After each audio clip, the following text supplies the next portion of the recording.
बार फिर से आपके अपने YouTube channel education Nikhil study में स्वागत है। आज की वीडियो क्लास 12th केमिस्ट्री जिसका पार्ट 9 है। बोर्ड परीक्षा में आपको देखने को ऐसी अभिक्रिया मिलती हैं, ये 3 या 4 देखने को मिलती हैं और ये 2-2 नंबर की पूछी जाती हैं। तो धीरे धीरे करके ये हमारे नंबर जुड़ते हैं, तो इस तरीके से हमें अभिक्रिया या और मेन टॉपिक भी हमें याद होने चाहिए। तो उसमें से आज इम्पोर्टेंट टॉपिक है सीमेंट अभिक्रिया। अगर आप इससे पहले की वीडियो देखना चाहते हैं तो डिस्क्रिप्शन में लिंक दिया गया है, आप जाइए अब वहाँ हमारी वीडियो को देखिए। और तो टॉपिक क्या हमारा सीमेंट अभिक्रिया। तो आइए चलो करते हैं। मैंने आपके सामने थ्योरी लिखी पड़ी है जिससे कि आपको अच्छे से समझ में आए। क्या लिखा है? कार्बोक्सिलिक अम्ल की क्रिया, कार्बोक्सिलिक अम्ल की क्रिया H2SO4 की उपस्थिति में हाइड्रोजोइक अम्ल का फॉर्मूला मैंने लिख दिया है N3H से गर्म कराते हैं तो एमीन बनता है। गर्म करके क्या बनता है? एमीन। इसी अभिक्रिया को सीमेंट अभिक्रिया कहते हैं। तो हमें सबसे पहले क्या याद होनी चाहिए? फॉर्मूले याद होने चाहिए।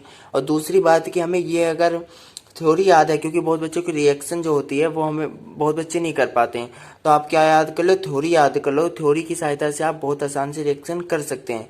और दूसरा टॉपिक क्या होना चाहिए? हमें फॉर्मूले याद होने चाहिए। वरना तो हमारे चैनल के साथ जुड़े रहें, आपको इसी तरीके से इंपॉर्टेंट टॉपिक मिलते रहेंगे जिससे कि बोर्ड परीक्षा में आपको किसी तरीके से परेशानी नहीं होगी। तो क्या लिखा है? कार्बोक्सिलिक अम्ल। कार्बोक्सिलिक अम्ल मैंने यहाँ पे लिखा फॉर्मूला RCOOH।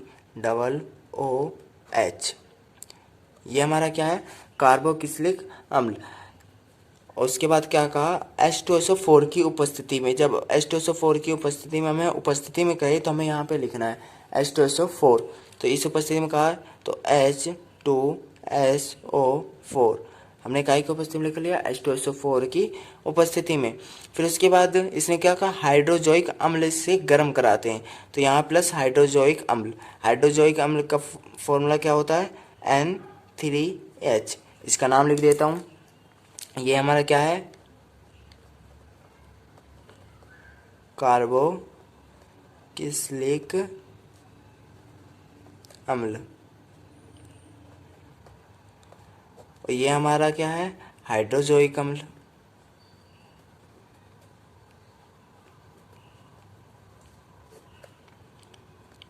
बहुत बच्चों की ये समझ में नहीं आएगा यहाँ पे R हमने क्यों लिखा है। R हमारा यहाँ पे CH3 या C2H5, ये R हमारा ये हो सकते हैं। तो हम इस तरीके से लिखेंगे तो आपको ज़्यादा दिक्कत नहीं होगी। अगर आप R की जगह C2H5 या CH3 लिखते हैं थोड़ी प्रॉब्लम हो सकती है। तो मैंने क्या कहा? आपके लिए सबसे अच्छी और बेहतर टेक्निक लेके आऊँगा। तो इस तरीके से आपको बहुत आसान तरीके से आपको याद भी करवाना जिससे आपको बोर्ड परीक्षा में कोई दिक्कत ना हो। तो चलिए इसे आगे सॉल्व करते हैं।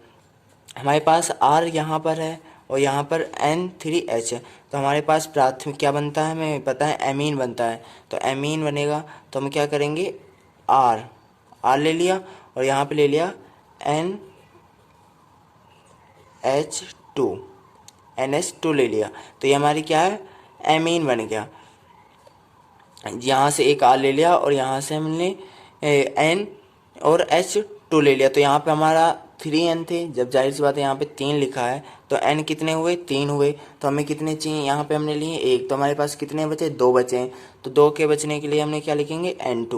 N2 हमारी क्या होती है?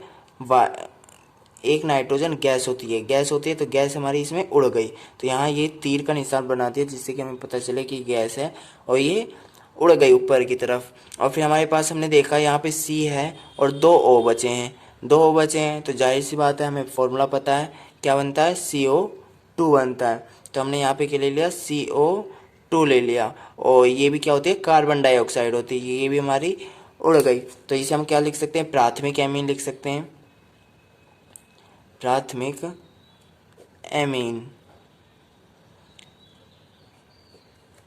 एमीन इसे हम क्या लिख सकते हैं? नाइट्रोजन गैस, ये गैस उड़ गई, और ये carbon dioxide. Nitrogen gas, carbon dioxide, ये दोनों गैस होती हैं, इसलिए हमने तीर का निशान बना दिया जिससे ये उड़ गई। तो एक बार फिर से हम पढ़ लेते हैं जिससे और अच्छी तरीके से याद हो जाए।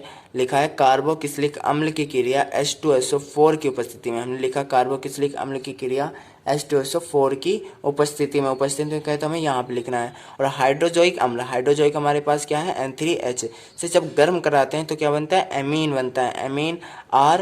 और हमें पता है R क्या हो सकता है C2H5 भी हो सकता है या CH3 भी हो सकता है या CH4 भी हो सकता है। तो R हमारा ये हो सकता है, तो ये हमने लिख दिया प्राथमिक एमीन। और फिर हमारे पास N3 था तो हमारे पास N2 बचा, तो ये हमारी नाइट्रोजन गैस हो गई, ये भी ऊपर उड़ गई क्योंकि गैस थी।